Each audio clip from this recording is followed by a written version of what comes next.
ලංකාවේ කෑම මතක් වුණාම ඔයාලා කොහෙටද යන්නේ? මේ තියෙන ටික දවසකට කලින් අපි ගිහපු රෙස්ටොරන්ට් එකක්. මේක ඇඩ් එකක් නන් නෙවෙයි. මගේ එක්ස්පීරියන්ස් එක බෙදා ගන්න විතරයි. මෙතන හැමදාම ඩිනර් බෆේ එක තියෙනවා. එක දවසට එක ජාතියේ මෙනුස් යාළඟ තියෙනවා. අපි ගියේ සීෆුඩ් බෆේ එකට. බලන්නකො මෙතන තියෙන කෑම ගොඩ. පෝල් රොටි, රෝස් පාන්, seafood fried rice, seafood chop suey, ක්‍රැබ් කරි කිරට මිරිසට දෙකටම තියෙනවා. තාම ඉවර නෑ, තව තියෙනවා. ඉන්නකෝ කියනකම්.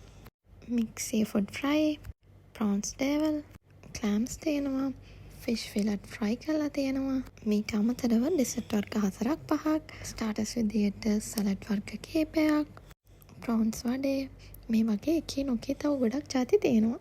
ඉතින් මෙතන සීෆුඩ් බෆේ එක දිරාම් 80ක් වගේ තමයි උනේ. මතක විදියට ෆ්‍රයිඩේ තමයි සීෆුඩ් බෆේ එක. අනිත් දවස් වලට නෝමල් බෆේ එක තියෙනවා. ඒක මම හිතන්නේ දිරාම් 60ක් වගේ තමයි වෙන්නේ. ඉතින් බෆේ එකක් කිව්වහම දන්නවනේ.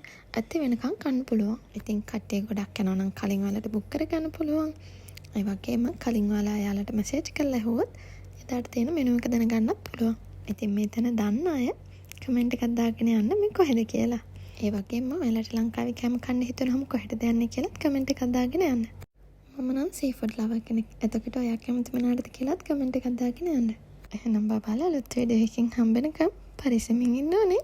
Bye.